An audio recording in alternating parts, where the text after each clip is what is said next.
Afternoon. It must be noon on Thursday. And if it is, this is Coffee with Ralph. Welcome to my conference room. Hey, I've decided that I'm going to do the live podcast from the comfort of my conference room. But remember, each episode is available later on YouTube. Also, Coffee with Ralph is a free 15-minute call with me to discuss whatever question pops into your mind, whether it's about this broadcast or retirement in general. Last week I spoke about a compelling future in retirement. And what I've come to realize is that most boomers, me included, really have no idea what that means for each one of us. So before we can help you plan for that retirement, we'll need to discover what it looks like to you.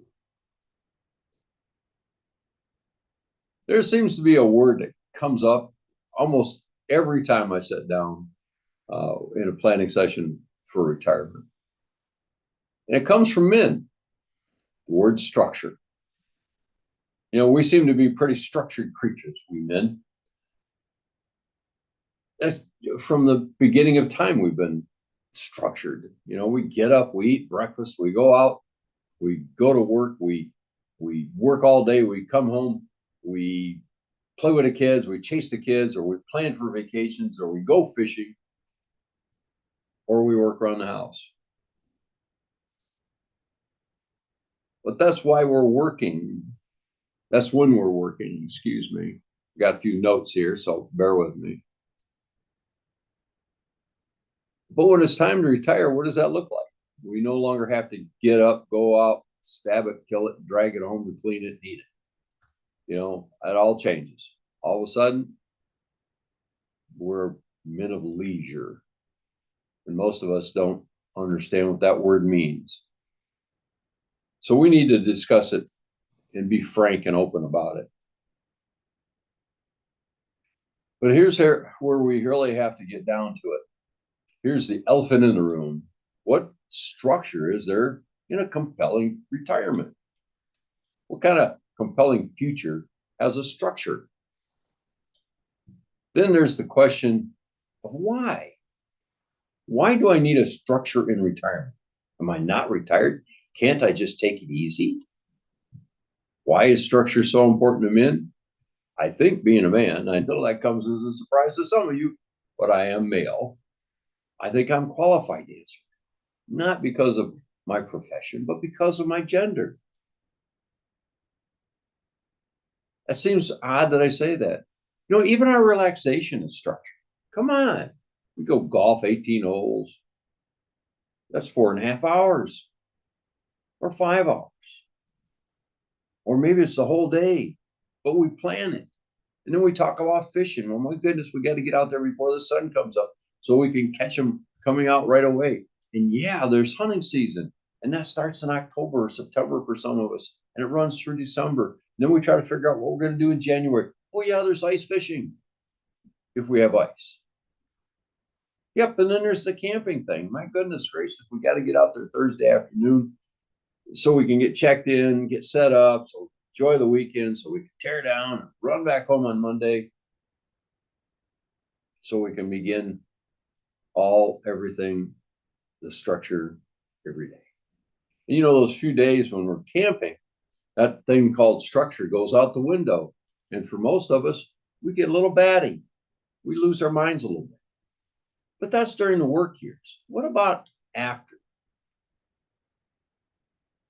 After all, men's been doing this since the beginning of time. And I don't know that retirement is ever a thing that I've really read about in the Bible or anywhere else. This is a new and modern thing.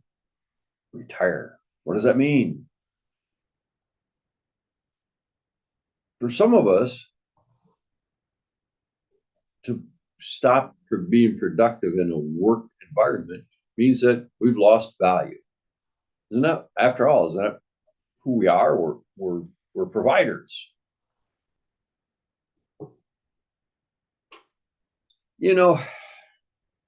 I think the Bible speaks pretty clearly things. And I don't see retirement in there, but I do see about changing responsibilities. It's not about changing structure, it's about changing the responsibilities. You know, after all, Moses got old and he handed things off to Aaron. Aaron got old and he handed things off to, who knows? I can't remember now, but the reins are handed off to a younger person that has more energy than we have as we get older, more strength. My goodness, I'm not as strong as I was in my 20s, 30s, or even 40s. So the heavy lifting is for the young. But listen, we've been on this earth for a long time and we're wiser than they are. Doesn't mean knowledge, it means wisdom. And when it comes time to quit doing the heavy lifting, it's our job to begin talking about wisdom, to hand that down to the next generation and a generation following them, to become the resource the younger people have available to them. I remember my neighbor, Mr. Claypool, when I was a young whippersnapper. That was a couple years ago now. I know it might surprise you too. And he's a wise old cuss. He was somebody that I could look up to get answers that I couldn't get from my dad. Tough questions about life. Sometimes too tough to ask dad about. But Mr. Claypool had the wisdom of ages. He seemed to be wise. And the only reason I can tell you that I thought he was wise is because he was older than I was. He had gray hair. Goodness, that made him wise, I guess. At least that's what I thought. And believe it or not, I'm pretty sure he was pretty wise. So let's talk about what that compelling future looks like. I think it comes to changes become a time when we hand off our wisdom. That's retirement. We hand off our wisdom that we've gained all through the years. I mean, goodness, at 20, I didn't think I needed anybody's wisdom. I thought I had it all handled. But now, as I'm older, I actually look to older folks, older than I am, to give me information, to hand down their wisdom to me. I think our job becomes something different. I think our job becomes answering those questions that they can't get off the internet. I mean, after all, kids today think that all the wisdom in the world is on the internet. I mean, they look at us and, hey, what do you know? You didn't have computers when you grew up. Well, the first computer I dealt with was in high school. That was 1970s, late mid 70s. And it was at Michigan State University. We programmed it with cards and it had 10 megabytes of storage. Oh gosh, that seemed like just a ton. Now we're talking about terabytes. We have more power in our cell phones than we had in computers for years and years and years. So these kids think that everything in the world, all the wisdom in the world, is on the internet. Unfortunately, they're wrong. 85% of all knowledge is now on the internet, but there's no way to put wisdom on the internet. Wisdom has to do with the direct interaction from one day to the next, one situation to the next. The wisest man I knew wasn't educated. He didn't have a college education, but he had years and years and years and years on this earth. And so he had lots of life experience. And that life experience cannot be put on the internet. So the compelling future to that interesting conversation, I think, about having a daily structure, a daily to-do list, you got to have one. And I think maybe now it's time we figure out how to record our wisdom so we can hand it off. I know from the experience I've had with many, many clients that if we decide we're going to take it easy and sit around, we don't last very long. But if we keep moving, we keep our mind sharp, we keep physically active, we live a long time. and our life can have purpose. It's what I come back to is this: we have to know what your compelling future looks like. What you have to understand moving in retirement or even coming close, say the last 5 or 10 years of your working years, you have to understand and realize that doesn't mean the world's done with us. At that point in time, it simply means we're done beating up our bodies and our minds. It's time to enjoy life. Yeah, yeah. But I hope you've been enjoying life all of your life, not just when you go into retirement. I know we've had our bumps and bruises. I mean, that's life, isn't it?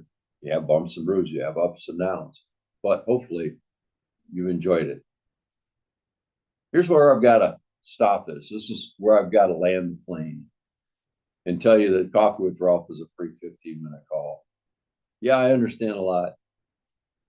Yes, I'm approaching that time, probably the next decade, where I'll have to step back to probably more during the next decade than waiting 10 years out. I want to hand off what I do and hand off my wisdom about what I do while I still have a lot of energy left and a lot of wisdom I can hand off. There's no agenda in these phone calls that I've offered.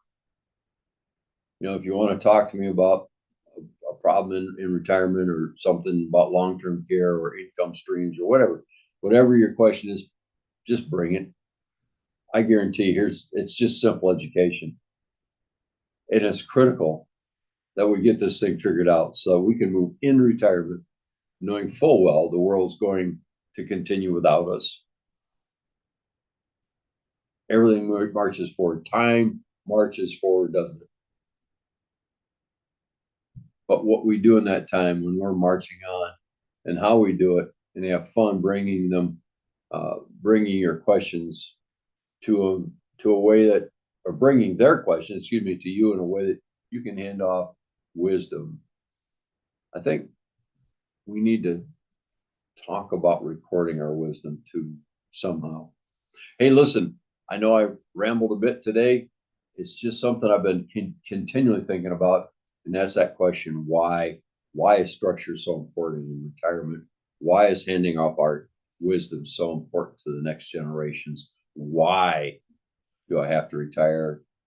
Why do I have to have fun? There's so many why questions out there that I've just been spending my time thinking about that question: why? So listen, this has been Coffee with Ralph. Thanks for being here. Have a blessed day.